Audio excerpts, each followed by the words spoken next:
시작해 주. 안녕하세요. 중위 팀장 송지혜입니다. 이번 11월 설명 그 회를 맞아서 그 11월에 중일에서 국어 교과서로 토론하기 1권을 진행하게 되고요. 2학년, 3학년에 대한 과정 설명도 자세하게 드리려고 합니다. 일단 먼저 도입해서 항상 말씀드리는 저희 그 학원의 이름이 어떤 의미인지를 상기하면서 이제 말씀드리면서 시작하면 좋겠습니다. CNA는 비판과 대안이라는 뜻을 담고 있는 말이고요. 언제나 그 학생들로 하여금 그 현실에 대한 정보 습득만이 아니라 이에 대해서 비판과 대안을 할 수 있는 대안까지로 완결되는 그런 사고를 할 수 있는 그런 학생을 육성하는 것을 목표로 한다는 그런 의미를 담고 있는 이름입니다. C가 들어가고 뭐, N%가 무슨 뜻인지 A가 무슨 뜻인지를 모르는 학생들도 많아서 질문이 들어오곤 하는데요. 어, 저희가 중등 과정까지 과정을 진행하는데요. 초등만이 아니라 초등도 물론 비판과 대안적인 사고를 하고 있습니다만 중등에서 비판적 사고와 논리력이, 추론력이 발전하는 그런 연령대인 만큼 중등에서 빛을 발하는 그런 학원의 목표가 아닐까 생각이 듭니다. 저희 그 설명회 진행 순서를 먼저 말씀드리고 진행을 할 텐데요. 수업 사례에 대해서 상세하게 좀 설명을 드리고요. 그리고 나서 중등 독후 활동, 독서나 토론이나 토의 활동, 글쓰기 활동의 장점에 대해서 말씀을 드리려고 합니다. 그러면서 연간 커리큘럼을 잠깐 설명드리고요. 그리고 나서 장점과 이어지는 수업의 효용에 대해서 말씀드리면서 11월 커리큘럼을 전체적으로 1, 2, 3학년 안내를 드리려고 합니다. 네, 저희 수업의 구성 단계에 대해서 모르시는 분들도 계실 것 같은데요. 학생들이 수업을 하러 와서 중학교는 3시간에서 3시간 반 정도 진행을 하는데요. 꽤 긴 시간이죠. 그 시간 동안 어떤 활동을 알차게 하고 있는지 먼저 말씀드리겠습니다. 네, 독서 토의 토론 논술 학원이기 때문에 독서가 진행돼야 하고요. 있는 가정에서 과제로 수행을 해와야 합니다. 매주 중학생의 경우에는 200페이지가 이제 안 되게 설정하는 것을 목표로 하고 있어서 중3의 경우에 굉장히 중요하고 어려운 도서의 경우에 반으로 나누어서 진행하는 경우가 많습니다. 그래서 독서 부담이 너무 크지 않도록 그리고 책에 있는 주제들을 충분히 짚을 수 있도록 하고 있고요. 긴 호흡의 글을 꾸준히 읽는 것을 목표로 합니다. 가끔 예외는 있을지라도 저희가 도서를 선정할 때부터 음, 비판과 대안이라는 말 그대로 정보를 짤막짤막하게 다루는 그런 도서보다는 하나의 주제에 대해서 심화하여서 주제를 그 이해하고 나서 그에 대해서 음, 비판을 하고 대안까지 제시할 수 있는 그런 수업을 목표로 하기 때문에 심화 독서가 가능한 긴 호흡의 글을 읽어 나가게 되죠. 그러면서 아이들은 정독 습관을 길러가며 긴 텍스트를 독해하고 문해력을 키워 나가게 됩니다. 도서를 선정할 때에는 이따 연간 커리큘럼에서 말씀드리겠지만 교과 연계 도서인지 앞으로의 그 학습에 도움이 될 수 있는 도서를 선정하는 것을 우선적으로 하고 있고요. 그러면서 사실적, 추론적, 비판적 독해를 통해서 창의적 사고, 공감적 이해 능력을 키워나가게 됩니다. 독서로 또 많은 성과를 누릴 수 있겠지만 사실 저희 학원이 만들어지고 지금까지 이어져 오면서 추구하는 것은 독서 활동을 넘어서는 그 후에 시작되는 단체적인 그 논의, 토의와 토론과 논술입니다. 책에서 뽑아놓은 주제를 가지고 워크북을 과제로 해와야 하고요. 그 과제를 작성한 내용을 토대로 해서 수업 내에서 소토의가 이루어지고요. 찬반이 없는 자신의 의견이나 아니면 정보를 얼마나 잘 요약했는지, 얼마나 잘 이해했는지를 점검하는 활동, 이런 것들을 쭉 한 4, 50분 정도 진행을 하게 되는데요. 그 전에 이제 워크북을 가지고 보여드리겠지만 어휘나 아니면 책을 잘 읽었는지 정독 여부를 확인하는 그런 활동도 진행이 됩니다. 이 이후에 이제 토의를 진행하게 될 텐데, 토의에서는 개념 기반 학습이라는 요즘 그 2022년 교육 과정에 맞는 그런 목표를 수행하면서요. 요약하고 정리하고 그러면서 교과 개념이나 도서의 주제에 대한 개념을 이해했는지를 확인한 다음에 논서 수령 문제에 대비할 수 있는 자신의 견해 펼치기, 비판하기 이런 것들을 이제 사수령 문제로 출제를 하고 있어서요. 이를 작성을 해오고 그에 대해서 살을 붙여가고 다른 학생들이나 선생님은 어떤 말을 하는지 이런 것들을 점검하게 되겠죠.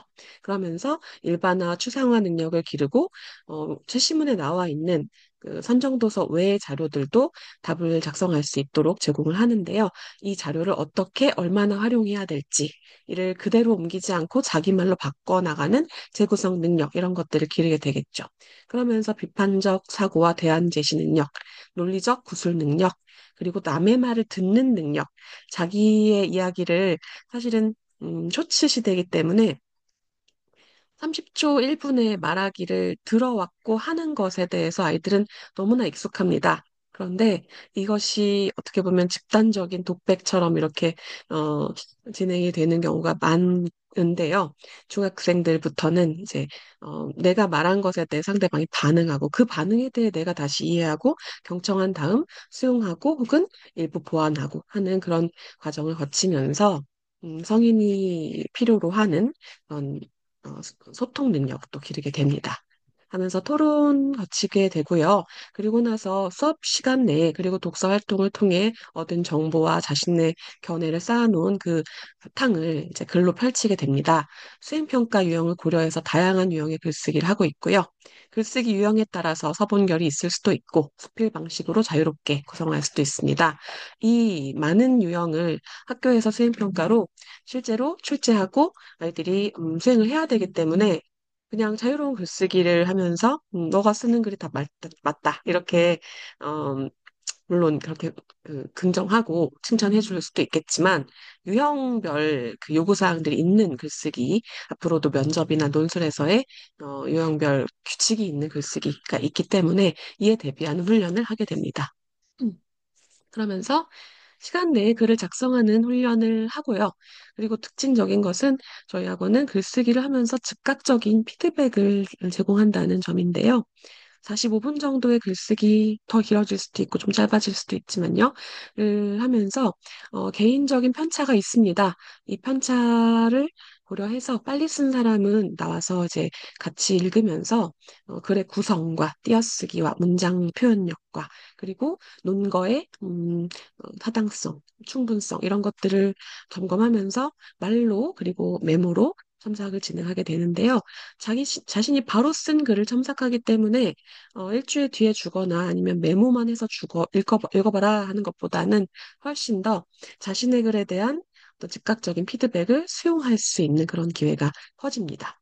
그래서 수업 내에 첨삭을 진행하는 것을 목표로, 물론 너무 글쓰기가 오래 걸려서 이제 다음 그 수업 시간이 끝나고 가야 된다 그러면 제출을 하고 갈 수도 있습니다만, 어, 이 원칙적으로 저희는 8명을 이제 그 시간 내에 첨삭하는 것을 목표로 합니다. 그러면서 빨리 쓴 사람의 경우에 뭐 띄어쓰기를 다시 쓰게 한다거나 고쳐쓰기를 한다거나 이러면서 다시 자기 글을 손볼 기회도 제공을 하게 되는데요. 이렇게 해서 가정 내에서 수행해야 하는 과제가 있고요. 그리고 수업 내에서 다른 활동도 있지만 토의 정도를 한 40분 정도 진행하고요. 토론 40분, 글쓰기 한 40분 그 정도를 이제 조절하면서 진행을 하게 되는데요. 예를 들어서 토론이 없는 주차, 토의 해바나 아니면 활동 해바만 있는 주차에는 글쓰기를 좀 더 길게 오랫동안 진행한다거나 해서 한 600자, 700자를 요구해도 중2는 어제도 900자를 쓰고 700자를 쓰고 그렇게 가는 경우도 있는데 이렇게 그 한 600에서 800자 정도를 쓸 수 있게끔 그렇게 수행평가용 유형이 글의 그 분량이 그 정도이기 때문에 그렇게 목표로 하고 진행을 하고 있습니다. 네, 이를 수업 사례 구체적인 예를 통해서 좀 더 자세하게 말씀을 드리고자 하는데요. 일단은 11월 2주차의 중2 수업을 가지고 말씀드리겠습니다. 예술에 대한 8가지 답변의 역사라는 양서, 지금까지 고등이나 뭐 중등의 그 필독서이자 추천도서인 책을 2주에 걸쳐서 진행을 하게 되고요. 이를 후반부에 대한 워크북을 이제 보여드리면서 말씀드리겠습니다. 첫 번째로는 이마라니와 자를 걷니라는 숙제로 해와서 점검하면서 진행하는 아주 짧게 진행하는 그런 그 예, 수업이 있고요. 단계가 있고요. 이마라니와 자를 걷니는 어휘가 쓰이는 용례를 익히는 2학년은 이제 이 단어를 가지고 그 맞는 문장에 끼워 넣기를 한 다음에 그 어휘를 가지고 문장도 만들어야 합니다. 다른 1학년의 경우에는 문장을 여러 개 주면서 그 문장에 공통적으로 들어갈 수 있는 단어를 끼워 맞추게 되는데요. 그러면서 어휘가 어떤 맥락에서 어떻게 쓰이는지, 부정적인 뉘앙스를 가지고 있는지 아닌지 이런 것들을 직접 쓰면서 익히게 되죠. 그리고 전문어나 교과 개념어를 우선적으로 교과 그 도서에서 뽑아내서 한 번 더 정리하게 하고요. 매주 5개의 한자성어를 학습하게 됩니다. 그리고 잘 읽었니는 여기는 없지만 이제 책을 제대로 정독했는지를 확인하는 그런 단계인데요. 워크북 실제 사례를 가지고 말씀드리겠습니다. 네, 첫 번째로 수업 목표가 무엇인지 보여주면서 워크북이 시작이 되고요. 독서 기록표를 기록하게 해서 아이들이 글쓰기가 없는 주차, 가끔씩은 없는 주차도 있습니다만 그런 주차에도 독서록을 수월하게 쓸 수 있도록 학교에 제출하는 독서록을 쓸 수 있도록 책에서 핵심적인 주제나 인상 깊은 구절과 그에 대한 내 생각, 그리고 이 책을 통해서 갖게 된 질문, 더 어떻게 독서 계획을 진행할 것인지, 독후 활동을 계획할 것인지를 쓰게 해서 독서록을 용이하게 쓸 수 있고 책에 대한 감상을 남길 수 있게끔 그렇게 기록표를 수록했고 매주 이렇게 작성하게 하고 있습니다. 도와줄까는 이따가 말씀드리겠지만 이제 배경 강의에 쓰이게 되는 자료이고요. 예, 이번에 이 페이지가 이말아니입니다. 1번에서는 아까 말씀드린 대로 맥락을 이용하는 어휘를 숙지하는 단계가 진행이 되고요. 이러면서 예문을 발표하게 해서 발표를 하면서 이 단어를 제대로 썼는지, 아까 말씀드린 부정적인 뉘앙스를 가지고 있는데 그런 뉘앙스를 무시하고 문장을 만들지 않았는지 이런 것들을 점검하죠.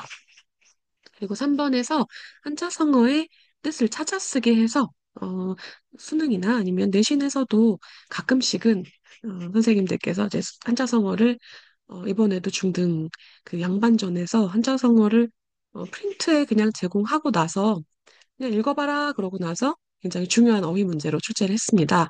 이런 식으로 상식에 해당하기 때문에 상식이니까 알겠지 이렇게 선생님들은 생각하시고요. 아이들은 오히려 접해보지 못했기 때문에 잘 어, 이해가 안 되고 혹은 모르고 하는 경우가 많아서 꾸준하게 일주일 5개씩의 한자성어를 숙지하게 하고 있습니다. 잘 읽언니는 2페이지지만 한 페이지만 옮겨왔는데요. 이렇게 오지선다 내지는 뭐 서술형, 옮겨쓰기, OX 문제 이런 것들을 통해서요. 줄긋기 문제 이런 것들을 통해서 책을 얼마나 제대로 읽었는지 이걸 만약에 안 해왔다. 됐다, 다 틀렸다. 그러면 이제 집으로 돌려보내서 다시 한번 과제를 하게끔 그렇게 진행을 하는데요. 잘 읽었니? 이렇게 문제를 출제해서 또 정독 여부를 확인하고 있습니다. 앞으로 넘어가서요. 다시 죄송합니다. 예, 도입부 배경 강의를 짧게 진행을 하는데요. 아무래도 도서를 읽어온 수준도 다 다를 것이고, 책에서 논의하고 있는 내용이 현실 사회의 문제들과 어떻게 이어지는지, 어떤 문제들, 면접이나 논술 문제와 이어져서 좀 활용할 수 있는지에 대해서 학생들 스스로가 모두 다 이제 이해하고 먼저 알기는 힘들죠. 그래서 이런 책을 읽었는데 이 책이 무슨 얘기를 하는 것 같냐 하면서 저의 경우에는 아이들에게 책에 대한 감상이나 책에서 기억나는 내용들을 얘기하게끔 하기도 합니다. 그러면서 그 주제들을 적어 놓고 이 주제와 현실 사회의 현안들이 어떻게 연결되는지를 좀 짧게 짧게 설명하죠. 그래서 이 책에서는 예술정의 불가론과 제도론을 다루고 있는데요. 이에 대해서 이해도를 확인하고 나서 그것도 제가 막 계속 쭉쭉 얘기하는 게 아니라 중2, 중1 학생들의 이 수업에서의 효용은 뒤에도 말씀드리겠지만 자신이 연구자 내지는 지식을 추구하는 사람이 된다는 것에 있다고 생각을 하기 때문에 구성주의 수업으로 아이들이 지식을 완성해가는 과정을 발표하게 하고 저는 그를 점검하거나 도와주는 역할을 한다고 이제 할 수 있습니다. 그래서 강사들이 도입부 배경 강의를 모두 이렇게 강의식으로 쭉 지루하게 하는 게 아니라 질문과 대답, 그다음에 그에 대한 어떤 하브루타식 지식 전수와 또 다시 질문 이런 것들이 왔다 갔다 하면서 이루어지는 그런 수업이라고 생각하시면 될 것 같습니다. 하면서 책의 주제와 이어서 순수예술과 참여예술에 대한 논의, 이런 것들을 연결 지을 수 있다는 것, 그리고 고급예술과 대중예술에 대한 어떤 담론, 그에 대해서 학생들의 입장은 어떤지, 대중예술이 하는 역할이 무엇인지 스텝에서 다루고 있는 그런 내용에 대해서 잠깐 이제 이런 것에 대해 살펴볼 것이다. 이런 논의가 진행되고 있다. 이런 것들을 배경 강의로 얘기하겠죠. 그러면서 이제 토의로 넘어가게 되는데요. 40분 정도의 스텝 3개를 다루는 그런 과정이고요. 여기서 작성해온 과제를 발표하면서 아이들이 도서의 핵심 주제를 심화해서 현실에 적용하는 연습을 하게 됩니다. 그러면서 모든 답변이 서술형이기 때문에 100자 내지는 300자 정도의 글짓기를 계속해서 하게 되는 거고요. 이 과제를 하는 것만도 1시간 반 정도가 걸리는 좀 더 좀 힘든 과정입니다. 그 과정을 사실은 매주 반복한다는 것. 그리고 그 주제가 제 워크북 보여드리겠지만, 음, 그, 내신 문제만이 아니라 토론 면접, 그다음에 앞으로 아이들이 하게 될 탐구 보고서 쓰기, 대학에서의 리포트, 수업 내용 이런 거랑 모두 연결되는 그런 배경 지식을 갖고 담아야 된다는 점에서 이 현실에 대해서 어떤 문제가 나오든 간에 이에 대해 의견을 제시할 수 있거나 아니면 탐구를 할 수 있는 그런 학생으로 성장하게 되겠죠. 그래서 요약과 인과 논증 표현력을 늘릴 수 있고, 그 다음에 토의를 계속해 나가면서 다른 학생이 어떤 답을 어떻게 썼는지, 어떤 문장으로 표현했는지, 이에 대해서 발표할 때의 프레젠테이션 수준은 어떤지를 계속 좀 파악하게 되죠. 그러면서 선생님들이 그 강의를 통해서 보완하는 내용을 통해서 연결된 사례를 알게 되기도 하고요. 이를 좀 워크북으로 보여드린다면, 예, 잘 읽었는데 넘어서 말해볼까라고 하는 스텝 1, 2, 3입니다. 이 첫 번째 제도론과 그다음 두 번째 책에서 다원론과 그리고 세 번째 예술과 경험 존 듀이에 대해서 다루는 내용을 이제 워크북으로 좀 더 이제 추리고 새로운 사안을 연결시켜서 문제를 출제한 건데요. 다시 앞으로 가서요. 스텝 1에서 예술의 지위를 제도권에서 결정한다는 것이 예술 제도론인데요. 이에 대해서 제대로 이해했는가를 1번, 2번에서 점검하고요. 그 한계를 비판해보는 이 전주의 아이들이 예술정의 불가론을 배웠기 때문에요. 이에 대해서 활용해서 비판까지 진행할 수 있습니다. 그래서 이런 문제들을 출제했죠. 그래서 책에 나오는 사례이기도 하지만 이를 심화시켜서 케첩병을 철거하기로 한 여기서는 앞에 논의랑 연결되는데요. 네, 올덴버그 우리 청계천에 있는 그 다슬기 만든 작가잖아요. 그가 이 큰 형태로 어, 일상의 사물들을 확대해서 이제 조각 설치물을 만드는 미술을 시작했을 때, 그런 장르를 만들었을 때, 이에 대해서 캐나다의 미대생들은, 어, 제도적으로 새로운 예술이라는 생각 때문에 이를 받아들이지 못하고 거부했던 거죠. 이에 대해서 오히려 그 미술 관장은 제도권에 더 중심에 다가가 있는 사람은 햄버거는 예술이지만 이를 풍자하는 케첩병은 예술이 아니다라고, 작품이 아니다라고 철거를 결정한 것인데요. 이에 대해서 어, 논의를 해보는 그런 문제고요. 3번에서는 예, 교과서와 이제 과거의 사례를 가지고 안경을 미술관 바닥에 놓은 사례를 가지고 이에 대해서 감상자들은 이를 작품으로 생각하는 결과를 보였는데요. 행동을 보였는데 이 감상자들이 어떤 가치를 느꼈을지 분명히 제도권 안에서 인정하는 작품이 아니었음에도 불구하고 그 작품이 어떤 가치를 줄 수 있는지 그렇다면 제도론이 갖고 있는 한계도 연결지어서 얘기할 수 있는 그런 문제가 되겠죠. 하면서 이 제도론에 대해서 알아보고 비판하고 이렇게 정리를 하고요.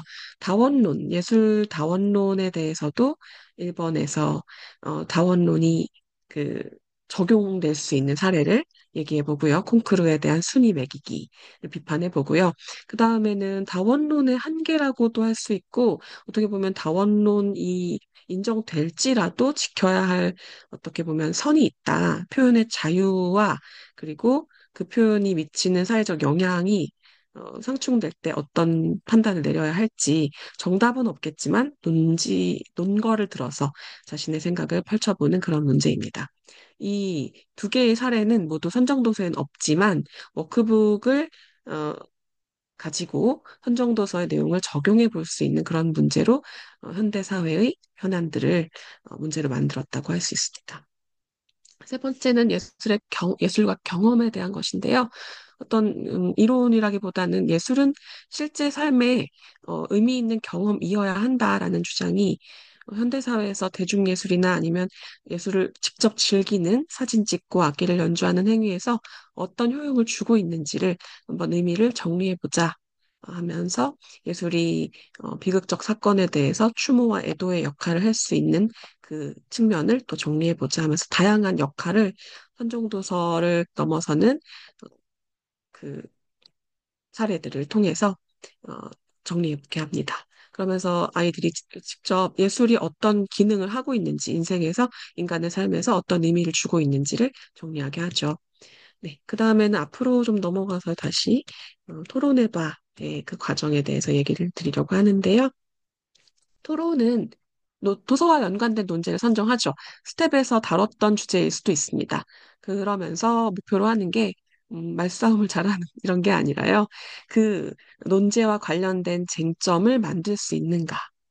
이 논제가 왜 문제가 되고 있고 여기에 대해서 찬성 측은 어떤 의견을 제시하고 반대 측은 어떤 입장을 가지고 있는지를 파악하는 것입니다. 그러면서 이를 세다 토론 방식이라는 방식으로 매주 좀 변주가 있을 때도 있습니다만 거의 매주 세다 토론 방식으로 수행을 하고 있고요. 중등은 입론, 교차조사, 반박, 최종 변론 이 네 가지 그 발언 중에 하나는 무조건 해야 합니다. 그러면서 중간중간 토론의 준비 시간이라고 하는 그 단계에서 다른 학생들과 같은 팀 입장의 구성원끼리 이 논의를 함께 그 토론을 준비하는 과정에서 의견을 나누게 되겠죠.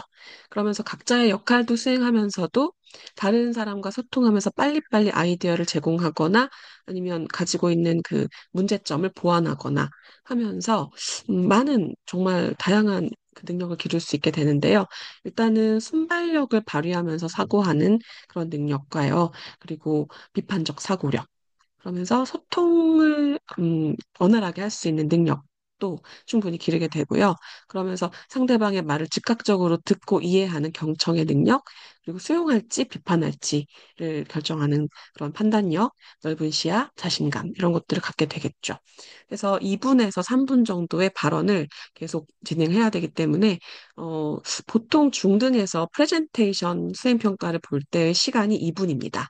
2분을 넘어서도 안 되고 너무 적어서 모자라도 안 되는 그런 어, 시계도 안 주는 경우도 있습니다. 그래서 그런 수행평가를 진행하게 되는데 여기에 이제 토론의 발언이 2분씩 진행이 되기 때문에 특화된 말하기를 연습할 수 있게 되겠죠. 토론의 주제는 매주 달라지고요. 도서와 연계된 주제로 선정하고 있습니다. 이번에는 네, 어, 인공지능이 만든 창작물을 예술작품으로 저작권이나 아니면 예술성을 인정하는 그런 그 입장과 그럴 수 없다는 입장이 찬반을 하게 되고요. 쟁점은 3학년 정도 되면 쟁점을 잡아주지 않을 수도 있겠지만 실은 아이들이 쟁점 자체를 어떤 경우에는 쉽게 찾아내는데요. 어떤 경우에는 굉장히 비슷한 근거들을 세 개라고 생각하지만 사실은 유사한 근거를 얘기하는 경우가 있어서 중등에서는 쟁점 찾기에 대해서는 도움을 좀 주고 있습니다. 하면서 활용할 수 있는 제시문을 같이 제공하고 있어서 자료 활용 능력도 같이 기르게 되겠죠. 네. 그다음 글쓰기는 다시 앞으로 좀 넘어가겠습니다. 논술 해봐를 꼭 논술로 진행하는 건 아니고요. 수업과 관련된 주제로 글쓰기를 진행하고 첨삭을 진행한다 말씀을 드렸고요. 그게 만약에 문학이라면 이따가 보여드리겠지만 학교에서 굉장히 많이 진행하는 문학 관련된 비평이나 아니면 다시 쓰기나 장르 바꾸기나 관점 바꾸기나 이런 유형들이 있습니다. 그래서 그런 유형을 많이 차용해서 글쓰기를 다양하게 진행하고 있습니다. 그러면서 학생들은 배운 내용을 토대로 해서 한 편의 글을 스스로 기획하고 완성하고 그리고 평가까지 받음으로써 지식을 잘 이제 그 장기 기억으로 전환할 수도 있고요. 그러면서 바로 자기가 첨삭을 받으면서 문제를 파악하고 보완할 수도 있죠. 네. 그리고 여기 나온 내용대로 논설문과 독서 감상문, 서평, 시 감상문 이런 것들을 쭉 진행합니다. 서평의 경우는 중3 때 수행평가나 이제 어, 교과에 나오는 그 내용이라 중2에 진행을 하고요. 뭐 소설의 뒷이야기 쓰기 이런 것들은 보통 중1 때 이런 때 진행하는 식으로 학년별 그 커리큘럼에 맞춰서 요령도 제공을 하고 있습니다. 네, 이번에 이 워크북에서는 논술은 이제 그 예술을 바라보는 칸트와 헤겔의 관점을 비교하는 건데 칸트, 헤겔을 이해하지 않아도 제시문에서의 내용을 요약하는 것이 요구사항이기 때문에 음, 네, 충분히 가능한 내용이고요. 이를 종합해서 예술과 사회는 어떤 관계를 맺어야 하는가를 가지고 책의 전반부, 후반부를 모두 마무리하는 글을 쓰게 되죠. 네. 이런 식으로 여기는 다른 주제인데요. 이 부분은 아직 수업을 진행하지 않았기 때문에 다른 그 과정에서의 토론을 옮겨왔습니다. 입론을 강사가 좀 이렇게 빨리 적은 내용이라 오타도 있고 좀 실수도 있지만 이런 식으로 진행한다는 것을 보여드리고자 했습니다. 학생들이 8명이 모두 자기 그 역할을 맡아서 배경 제시와 그다음 근거 1, 2, 3을 제시하고 교차조사에선 그에 대해서 비판적인 혹은 궁금증을 해소하는 질문들을 여러 가지 진행하면서요. 추가 질문을 쭉 연이어 하면서 자신의 논지를 살리기 위해서 상대방이 어떤 정보를 제공해줘야 하는가, 상대방의 논거 중에서 취약한 부분이 어떤 부분인가 이런 것들을 지적하겠고 그것을 말로 표현해서 바로바로 순발력 있게 질문을 하게 되죠. 반박에서는 앞의 내용을 정리해서 상대방의 논거를 반박하고 비판하는 그런 말하기를 시행하고요. 최종 변론은 이 모든 논의를 정리하면서요. 재반박, 남아있는 반박거리를 얘기하게 되고, 그리고 마무리 발언으로 글쓰기에도 결론이라는 부분이 있죠. 그 결론에서는 감정에 호소하거나 아니면 한 사례를 가지고 뭐 성급한 일반화는 안 되겠지만 그 가장 강한 근거를 강조하거나 할 수 있는데요. 이를 마찬가지로 토론에서도 마무리 발언, 강조 발언으로 시행을 합니다. 예, 이는 워크북을 어떻게 작성하는지, 이 빨간 글씨는 수업에서 들은 내용을 덧붙이는 그런 그 활동인데요. 이를 보여드리기 위해서 학생들이 이 정도로 워크북을 작성하고 있고, 작성하면서 이제 짧은 글쓰기, 문장력 이런 것들을 키워나가게 된다. 보여드리기 위해서 준비했습니다. 예, 학생 과제를 아까 보여드렸고 글쓰기인데요. 음, 그 시간 내에 사실은 빠른 첨삭을 하게 되면서 말로 진행하는 부분도 많습니다. 예를 들면 논설문의 경우에는 근거 1과 2와 3 중에 1, 3이 개인에 대한 것이다. 그러면 위치를 옮겨서 개인적인 영역은 1, 2로 만드는 게 좋다. 이런 것들을 말로 빨리빨리 설명하면 훨씬 더 이제 그 받아들이기도 쉽고요. 이 이후에 글을 학생이 강사가 첨삭하는 방식대로 한 번 더 훑어볼 수 있는 그런 훈련이 되겠죠. 그리고 이 나머지들은 빨리빨리 이제 그 문장 첨삭, 첨삭이라고 하죠. 철자와 문장 구조를 첨삭해서 써놓은 부분인데요. 밑줄 친 부분이 그런 첨삭이 이루어졌던 부분입니다. 그래서 이 부분은 논설문이 아니라 그 글에 대한 독서 감상문에 해당하는 글인데요. 이를 길 떠남을 하고 싶다 마지막 줄 같이 이런 번역투의 말투를 고쳐준다거나 하는 것들이 시간 내에 이루어집니다. 이것도 독서 감상문이라서 이는 좀 넘어가겠습니다. 예, 이를 다 보셨을 텐데, 수업을 통해서 저희 그 학원에서 목표로 하는 것은, 굉장히 다채로운 과정입니다. 문제풀이를 꾸준히 하는 것으로도 충분히 기를 수 있는 능력이 있고, 사고력, 비판적인, 논거나 아니면 그 독해력, 문해력이, 길러지겠지만, 음, 고전이 얼마나 훌륭한지를 얘기하는 사람이 많은 것처럼 독서의 중요성을 강조하는 사람도 굉장히 많을 텐데 그 독서를 하는 것을 시작으로 해서 독서를 기반으로 한 수업을 함으로써 더 많은 것을 얻을 수 있다고 생각하기에 20년이 넘는 시간 동안 CNA가 이러한 수업을 추구하고 있는 것인데요. 가장 먼저 배경 지식을 늘려서 음, 앞으로 이제 그 이과 학생도 통합사회 시험을 봐야 하고 이에 대한 정보를 알아야 하고 물론 당연히 이제 고교학점제에서의 그 예, 탐구보고서 쓰기라든지 이런 것들에 대해서 미리 짤막짤막한 문제풀이에 들어가는 지문이 아닌 아까 말씀드린 긴 호흡을 가진 글, 구조를 가진 글을 체계적으로 읽어나가는 훈련이 되고 배경 지식이 쌓여 있으면 훨씬 더 도움이 될 거라는 생각이 듭니다. 그러면서 지식을 계속해서 자신이 활용해서 답변을 적어야 되기 때문에 암기가 아니라 그냥 제시문을 어떻게 활용할지에 그치는 게 아니라 자신이 이해한 바를 얼마나 잘 표현할 수 있는지 이런 것들을 평가받게 되고요. 그리고 수행을 하게 되죠. 그러면서 동시에 다양한 도서를 읽기 때문에 도서에 들어있는 교과 개념어들을 충분히 숙지하게 됩니다. 특히나 저희가 다루고 있는 역사라든지 아니면 통합사회 관련 과목들에 대해서 경제, 정치, 법에 대해서는 교과보다 한 3개월에서 6개월 먼저 도서를 진행하고 있기 때문에 예습의 효과가 난다고 할 수 있습니다. 그러면서 자신이 이해한 바, 아는 바를 적용하고 활용하는 능력, 말로 표현하고 글로 표현하는 다양한 방식의 표현. 그리고 이를 2, 3학년쯤 되면 선정하는 도서 자체가 역사면 역사만이 아니라 경제사 이런 식으로 역사와 경제를 혼합해서 얘기한다거나 지정학 그래서 지리와 정치를 혼합한다거나 하는 그런 도서를 선정하고 있기 때문에 그리고 고전 소설이나 단편 소설도 당연히 이제 역사나 한국 근현대사, 죠 역사죠. 역사나 사회, 정치와 함께 이해해서 수업을 진행하게 되거든요. 그러면서 융합과 통섭이라는 다양한 교과를 연계해서 학습하는 활동, 이런 것들을 추구하고 있습니다. 네. 그러면 이제 또 다시 한번 강조하는 부분인데요. 왜 문제풀이가 아니라 그 바쁜 시간에 독서와 토론을 해야 하는지 저도 많은 고민이 있습니다. 근데 그 아무리 좀 바쁘더라도 시간이 좀 많이 들어간다 해도 정석대로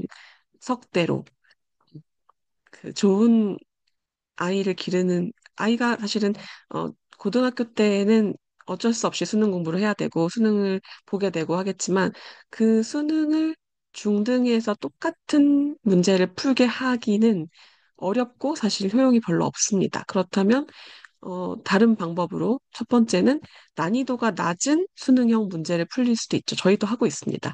부교재로 진행을 하고 있는데요. 그것을 쭉 해나갈 수도 있을 것이고, 아니라 사실은 뭐 내신에 집중할 수도 있을 것이고요. 그게 필요한 능력, 수능을 응시하는 데 필요한 능력이 무엇인지를 미리 좀 파악해서 그것을 장기적으로 길러가는 다른 길을, 어, 뭐, 이, 그, 네, 택할 수도 있을 텐데요. 이 중에서 좋은 길이 독서와 토론이 아닐까 생각이 듭니다. 왜냐하면 일단은 네, 독서를 통해서 습득한 지식은 그것을 읽고 넘기는 게 아니라 독후 활동을 통해서 장기 기억으로 남게 됩니다. 그래서 아이들이 실제로 중2 때, 중3 때 수업을 하다 보면 중1 때 배운 내용을 끌고 와서 활용하는 경우가 많습니다. 그리고 토론도 약간 변주를 주고 있지만 이거 초육 때 했는데요. 이렇게 얘기하면서 그때의 근거들을 자기가 어떤 역할을 했고 무슨 근거를 들었는지를 쭈루룩 얘기하는 경우도 있습니다. 그러면서 느끼죠. 독후 활동을 통해, 자신이 말한 것들은, 저도 이제 어, 자료를 통해서 봤지만, 그냥 읽거나 푼 것들, 들은 것들은 장기 기억으로 전환되는 확률이 5% 정도밖에 되지 않는다고 하는데, 자신이 말하거나 자신이 설명하는 그런 지식은 사실 적습니다. 15%입니다. 15%가 장기 기억으로 변환된다고 하죠. 그렇지만 세 배잖아요. 독서를 통해서 습득한 지식이 그리고 독후 활동을 통해서 자신이 직접 말해본 경험이 나에게 장기적으로 남는다는 점을 계속해서 느껴오고 있고요. 그러면서 도서 내용에서 끝나는 게 아니라 현실의 문제, 한국 사회의 문제, 혹은 현실 이런 것들과 연결 짓는 능력을 기를 수 있고요. 그러면서 말씀드렸듯이 이제 그 지식을 그냥 받아들이는 아이들이 아니라 지식을 활용하고 연구하는 탐구자의 자세를 가질 수 있다는 그런 점이 굉장히 좋은 이득이 아닐까 생각이 듭니다. 그러면서 CNA에서는 도서를 굉장히 많이 고민합니다. 연간 커리큘럼에서 보여드리겠지만, 중등 교육 과정을 겨냥해서 고등까지도요. 음, 어떤 과정을 진행할지 뺄지 어떤 도서가 어떤 이점이 있는지를 매번 도서와 수업을 진행한 다음에 전국 그 프랜차이즈 원장님들께 그리고 선생님들께 피드백을 제공받아서 계속해서 보완하고 있고요. 도서 선택도 연관된 회의를 지금까지 2026년 회의도 4차 바뀌었습니다. 4차에 걸쳐서 커리큘럼을 바꾸어 가는 과정을 계속 고민하고 있는데 이 결과 그 시장에 나온 도서 중에서 학생들이 지금 읽어야 할, 읽으면 좋을 도서들을 엄선하고 있다고 자신하고요. 그에 대해서 이제 워크북도 좀 고민해서 만들고 있습니다. 그러면서 결과적으로는 연관 커리큘럼을 보여드리겠지만 지리, 법, 정치, 경제, 시, 고전, 현대, 소설, 단편 소설, 과학까지 커버를 조금 하려고 노력하고 있습니다만 일단은 인문사회에 관련된 그런 그 지식은 교과 과정은 좀 더 철저하게 커버할 수 있게끔 하고 있기 때문에 저희가 이제 어제도 그렇고 주말에 이제 가끔씩 고등학생들이 학원 가다가 찾아옵니다. 그럴 때 국어나 사회에서 굉장히 많은 도움을 받고 있고 느끼고 있다라는 얘기를 듣습니다. 그러면서 독서가 사실 토론이 시간을 많이 할애하는 과정이고 과제도 쉽지 않지만 이 수업이 학생들에게 점점 더 이제 그 장기적으로 도움이 될 것이라는 것을 느끼고요. 그렇게 좀 자신을 갖고 있습니다. 어, 왜냐하면 사실 아까 말씀드렸듯이 사회과까지도 시험을 치러야 되는 그 아이들이기 때문에 훨씬 더 미리 좀 더 안심시킬 수 있는 배경 지식을 마련해주고 교과적인 어, 어려움을 겪지 않도록 하는 그 사전 작업이 좀 가능하다는 점에서 많은 이득이 될 거라고 생각이 듭니다. 예, 연간 커리큘럼을 이대로 다 내년에 진행되는 건 아닌데요. 그냥 그 얼개만 봐주시면 좋겠습니다.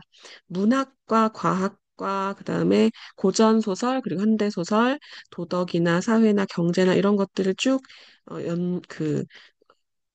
연계해서 1학년에서 했던 사회가 2학년에도 나오는 걸 보실 수 있을 텐데 이는 사실 도서의 난이도가 달라지고 그리고 통합사회를 1학년 때는 좀 더 쉽게 지식을 담고 있는 문학 작품, 소설을 가지고 다루게 되는데요. 예를 들면 통일 같은 경우에도 통일했을 때 생겨날 일, 사건 같은 것들을 다루는 통일 제1고등학교 이런 걸로 다루고 있는데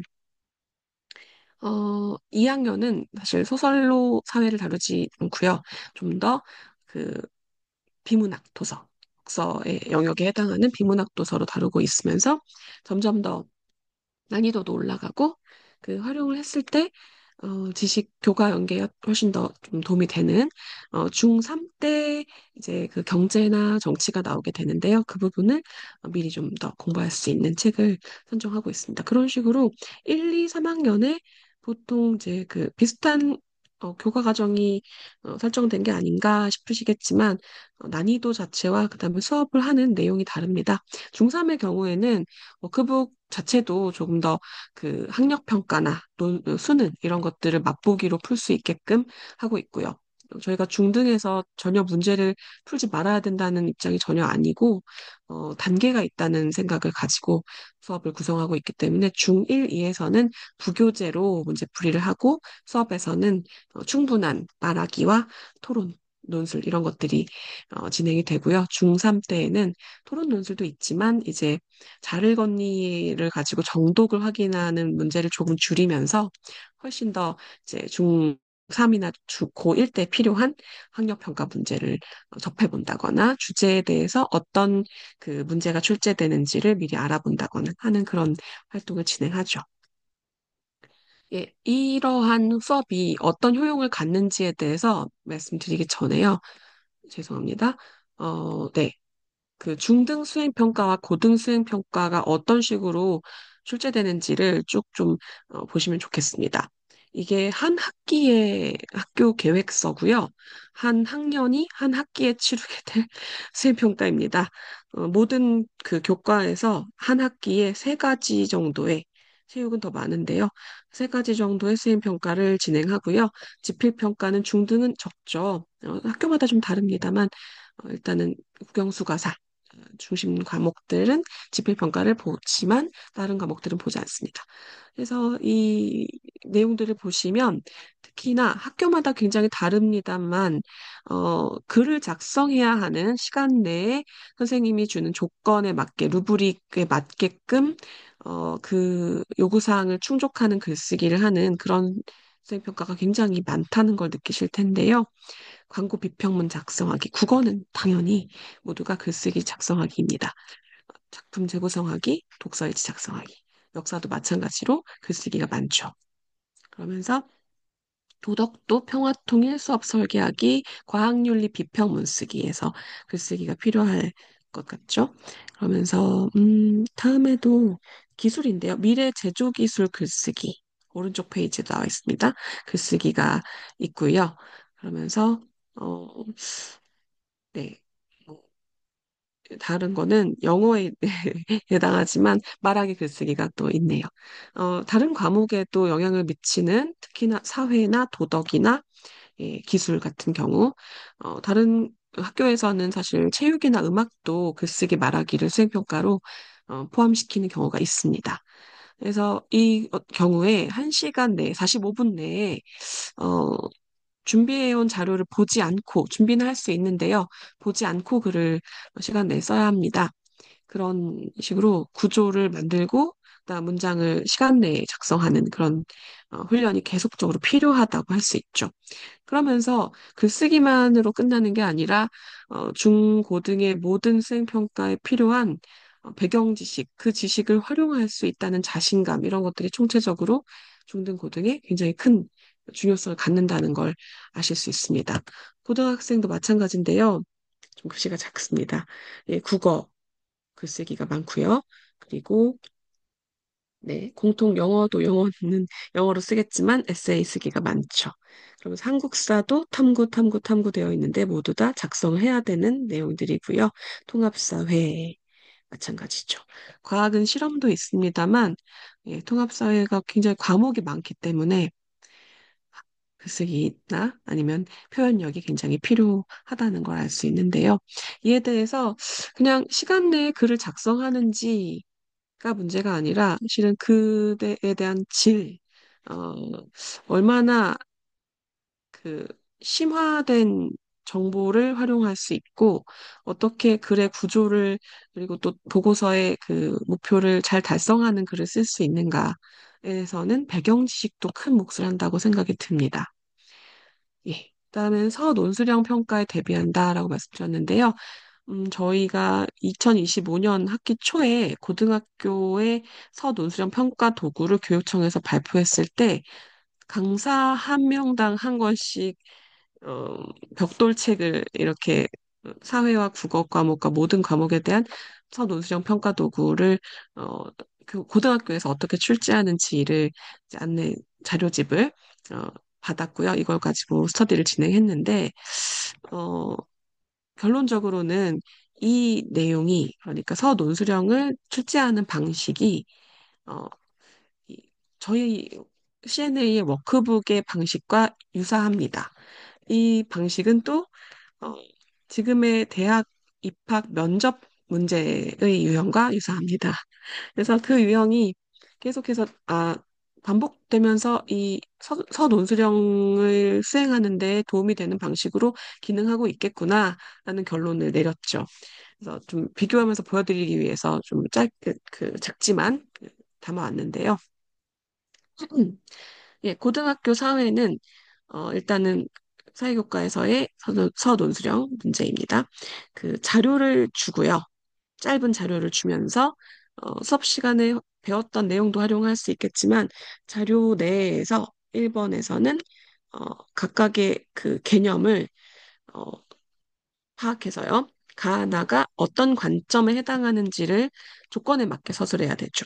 조건이 그 몇 개의 문단으로 되어 있어야 되는가, 어떤 내용이 들어가야 되는가, 이런 것들을 제시하는 내용이고요. 이것이 실은, 저희 3학년의 워크북을 가지고 왔는데요. 스텝에서 제시문을 주게 되고, 그리고 문제는, 그 오른쪽에 적어 놨습니다. 그래서 첫 번째 문제가 공리주의의 두 가지 종류를 비교해 보는 문제. 그리고 그것을 적용하여 비를 평가해 보는 문제죠. 거의 내용도 유사하고 형식도 동일합니다.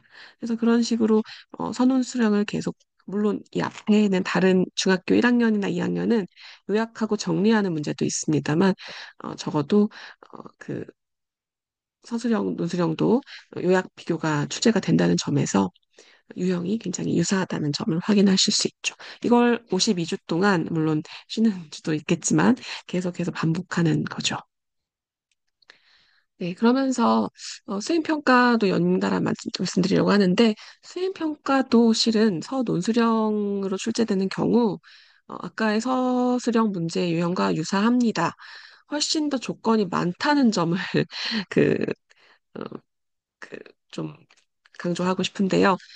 몇 글자여야 하는지, 제목은 다는지 안 다는지, 그다음에 또 자료를 볼 수 있는지 없는지, 그다음에 뭐 이렇게 설명문을 쓰는 경우에는요, 어떤 설명 방법을 몇 가지 이상 써야 하는지 이런 것들이 세세하게 들어갔죠.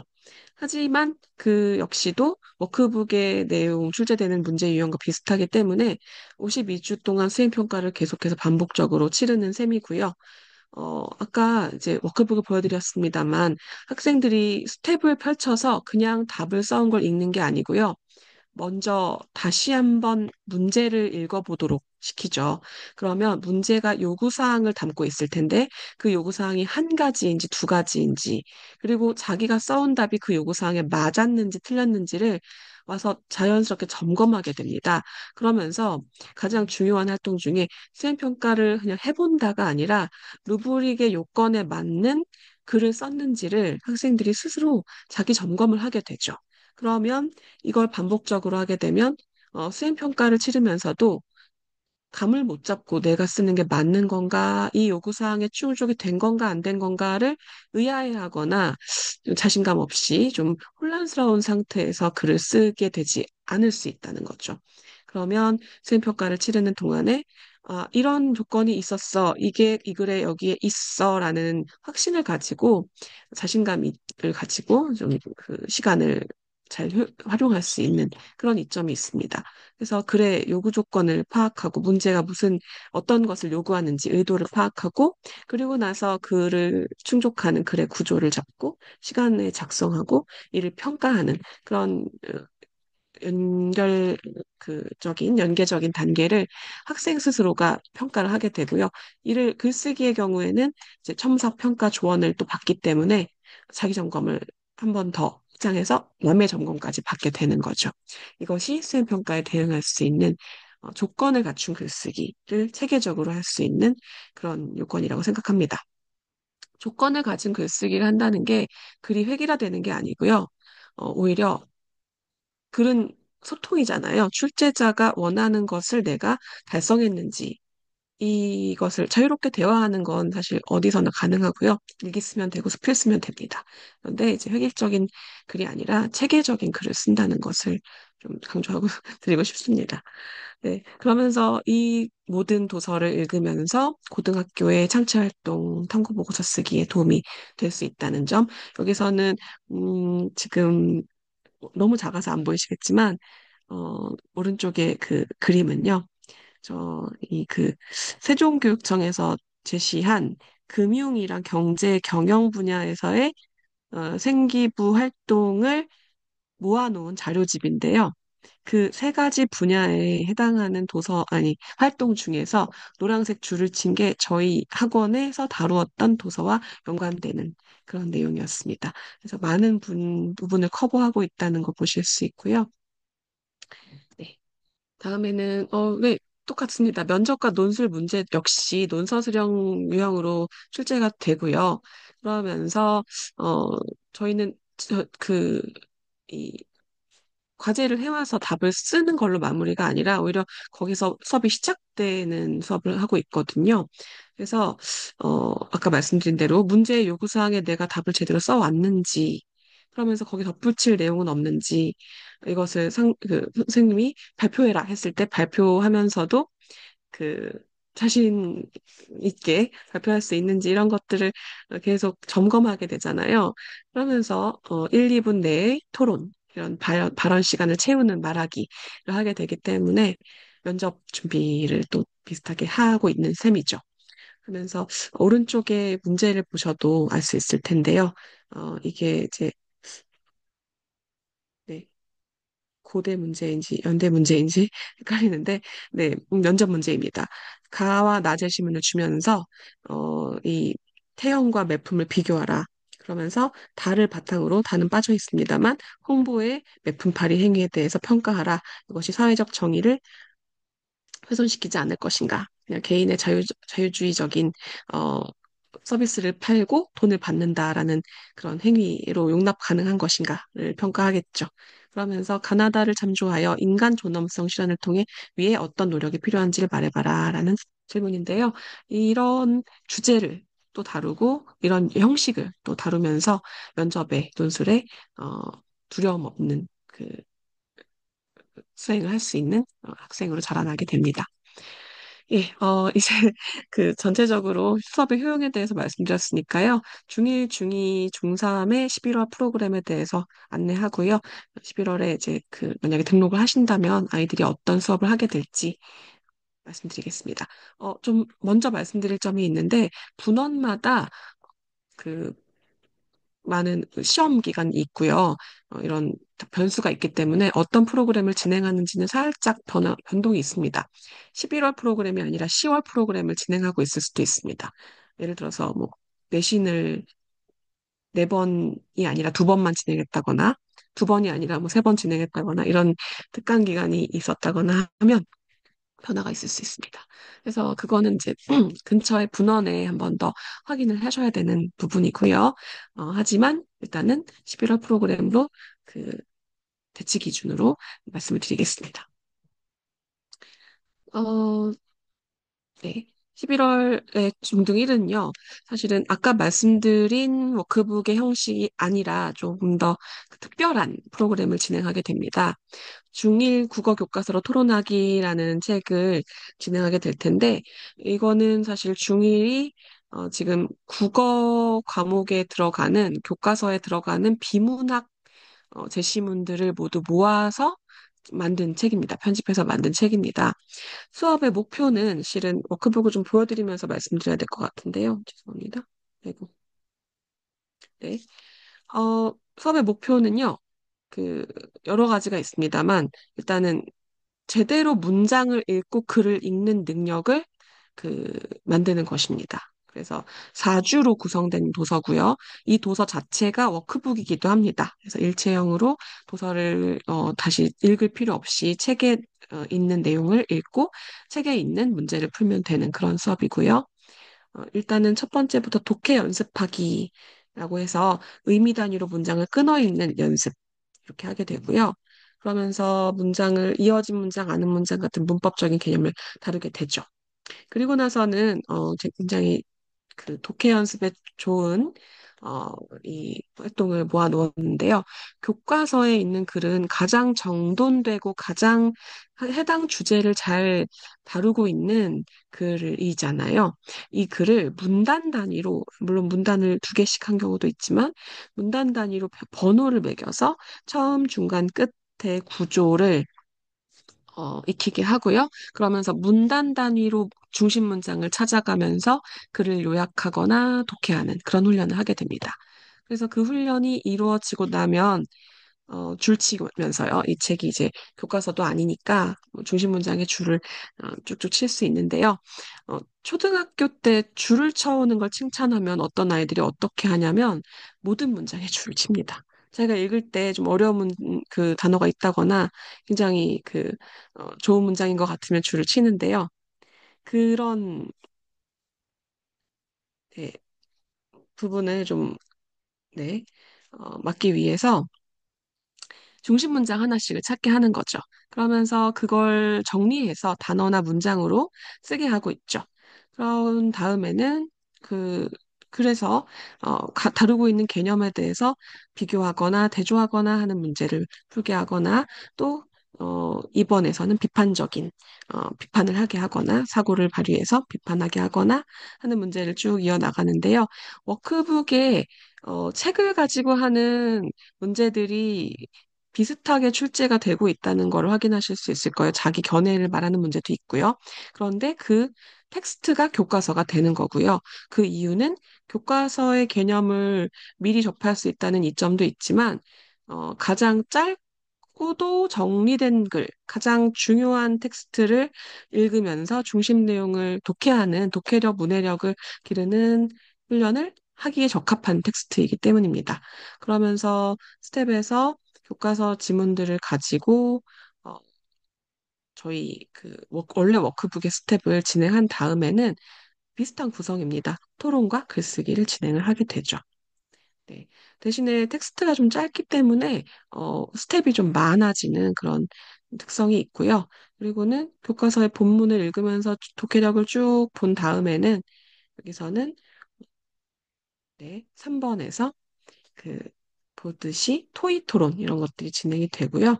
그다음에는 주제 확장하기, 여기네요. 이제 이 부분이 전체적인 텍스트 다 읽고 나서 난민 문제에 대해서 질문 만들고 그다음에 써보고 그다음에 네, 여기에 토론까지 똑같이 진행이 됩니다. 그래서 도서를 한 권 읽지 않는 대신에 어, 교과서의 텍스트를 다양하게 읽을 수 있게끔 구성된 책이고요. 토론하고 나서는 또다시 이제 글쓰기, 생각 정리하기라고 해서 서본글의 논설문 쓰기를 진행하게 되죠. 그런 식으로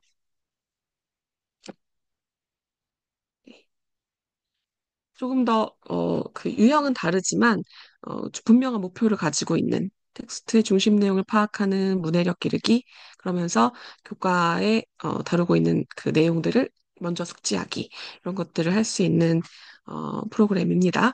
이것을 진행하게 되고요. 1부, 2부, 3부, 4부로 나누어져서 교과서 텍스트를 담았습니다. 다음은 중2고요. 중2는 아까 보여드린 죄송합니다. 예술 관련된 그 워크북입니다. 1주, 2주는 예술에 대한 8가지 답변의 역사를 읽으면서 여기 아래의 수업 목표들을 수행하게 되고요. 세 번째는 재밌게 대중문화에 대해서, 대중문화의 명암에 대해서 다루면서, 그러면서 그 소프트 파워, 문화의 힘, 이런 것들을 더 키워나가기 위해서 어떤 노력을 해야 되는가라는 현실적인 문제를 얘기할 수 있는 책이고요. 10대와 통하는 영화 이야기, 영화가 주는 어떤 힘, 영향, 이런 것들을 얘기하면서 영화의 요즘에는 모든 교과서의 국어에 시나리오가 수록되어 있는데요. 시나리오를 직접 만들어 보기도 하고 영화적인 그 장르의 특성을 이해하면서 영화의 그 장르에 대해서 이해하고 영화라는 문화 예술이 우리에게 주는 영향 이런 것들을 보는 책입니다. 네. 다음은 중3인데요. 중3은 11월 프로그램 안내를 이제 이 책이 10월, 11월 책이기 때문에 10월에 이제 프로그램 안내에서 말씀을 하셨습니다. 하지만 다시 한번 보여드리고자 합니다. 팩트풀니스라는 책이 이번에 이동진 영화평론가가 유튜브에서 소개하는 책이었는데요. 굉장히 새로운 통계학이나 뭐 의학이나 모든 사회과학이나 모든 분야에서 연구자들이 사실에 기반한 사실 충실성을 유지하면서 연구를 해나가는 태도를 익히는 그런 중요성을 강조하는 책이어서 어, 실제 우리가 현실을 바라볼 때 편견이나 아니면 과거의 고정관념이나 과거의 정보에 기반하여 현실을 판단하고 있지 않은가라는 비판적 사고를 굉장히 단련할 수 있는 그런 책이고요. 품위 길이 되려면은 사회적 환경이 건강에 미치는 영향. 그래서 의학 박사가 교수님인데요. 그 교수가 쓴 책이 이제 사회적인 환경이 인간의 건강과 질병에 어떤 영향을 주는가. 즉, 질병을 치료하려면 개인적인 치료가 아니라 사회적인 요건을 변화시키는 것에 더 치중해야 될 수 있다는 그런 문제의식을 불러일으키는 책이죠. 이를 그 얘기하는 책을 읽게 됩니다. 네, 여기까지가 11월 안내까지 마쳤고요. 이로 이제 중등 커리큘럼 안내를 마치겠습니다. 감사합니다.